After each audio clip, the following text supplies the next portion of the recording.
Hi everyone, আজকে আমি রান্না করব হচ্ছে ডিম দিয়ে, আলু দিয়ে, মটরশুঁটি দিয়ে, টমেটো দিয়ে, আর হচ্ছে পেঁয়াজ বড় বড় করে কেটে তারপর হচ্ছে ডিম দিয়ে রান্না করব।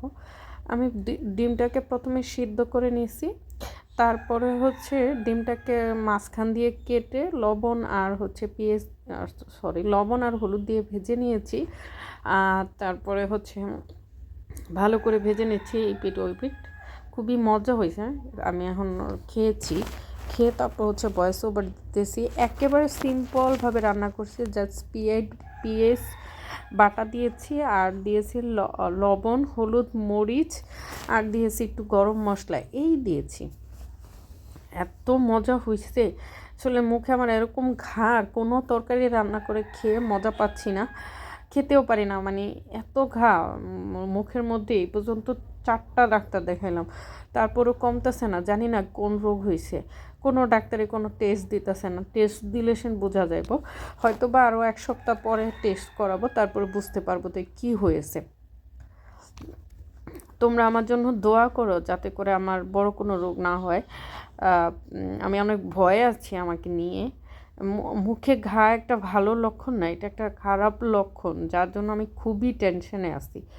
কিছুদিন পর পর জ্বর আসতেছে, তার সাথে মুখে প্রচণ্ড ঘা, তারপর ঠান্ডা লেগে আছে। এগুলো একটা ভালো রোগের লক্ষণ না। আমি নিজেকে নিয়ে খুবই টেনশনে আছি। আসলে অনেক দিন আগেই হচ্ছে আমার ইন্ডিয়া যাওয়ার কথা ছিল ফুল বডি চেক আপের জন্য, কিন্তু যেতে পারিনি। সরকার পরিবর্তন হইলো, এখন তো বাংলাদেশ আর ইন্ডিয়ার অবস্থা খুবই ভয়ানক।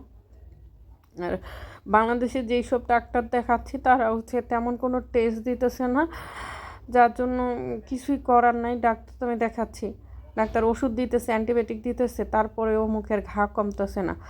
জানি না কি করব, আমি একেবারে অনেকটা টেনশনে আছি। এত ঘা আর মুখের ভিতরে এত ব্যথা, এত পেইন, কিভাবে মানে সহ্য করবো আমি জানি না। মাঝে মাঝে তো আমার সহ্য হয় না, মানে এত পেইন যে ঘুম ভেঙে যায়, ঘুম হয় না। এই তো টুকটাক। তো আচ্ছা, মানে মানুষ অসুস্থ হলে যা হয়, একটা সময় আমি অন্ধবিশ্বাস, আমি হচ্ছে একটা ডাবল পাস মেয়ে। মাঝে মাঝে আমি এমন অন্ধবিশ্বাস হয়ে গেছে আমার, মানে কি বলবো, আমি হচ্ছে যেখানে যা দেখতেছি তাই করতেছি। লোভ, আমি হোমিওপ্যাথি খাই না, তারপরও মানে এইটা সেটা, যেমন আদা দিয়ে, আজকে তো আদা দিয়ে, মধু দিয়ে, তারপর হচ্ছে গোলমরিচ দিয়ে খেলাম যাতে করে হচ্ছে শরীরটা একটু ভালো হয়। আসলে জানি না কি হয়েছে। সবাই বলতেছে হচ্ছে আমার নাকি বদনজর লাগছে। তাও তাও আমি চেষ্টা করলাম, হচ্ছে চেষ্টা করতেছি যাতে করে এটাও ওভারকাম হয়। তোমরা আমার জন্য দোয়া করো তো। জীবনে কখন কোথায় নিয়ে দাঁড়া করে সেটা আসলে আমরা বুঝতে পারি না।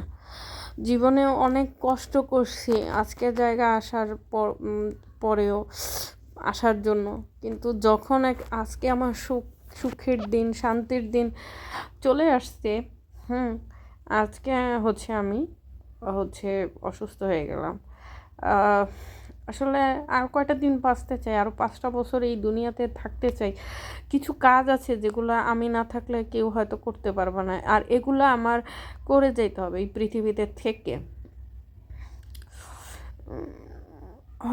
আমি অনেক স্বপ্নই আমার পূরণ করছি, আমার এখন তেমন কোনো স্বপ্ন নাই যেগুলো আমি অপূর্ণ রাখছি। তারপরও মানুষের কিছু না কিছু স্বপ্ন তো থাকেই, কিন্তু আমার না এই দুনিয়াতে আরও 5টা বছর বাঁচতে হবে। এই দুনিয়ার কাছে আমার অনেক কিছু চাওয়ার আছে, পাওয়ার আছে, কিন্তু কেন জানি মনে হচ্ছে এই দুনিয়াতে আমি আর 5টা বছর বাঁচতে চাই। এবং হচ্ছে কিছু প্রশ্নের উত্তর মানুষের কাছ থেকে নিতে চাই বা পাইতে চাই। আল্লাহর কাছেও আছে। আমি অনেক নিয়ত করে আছি এবছর উমরা করতে যাব, আল্লাহ যেন আমার উমরাটা মেনে নেয়।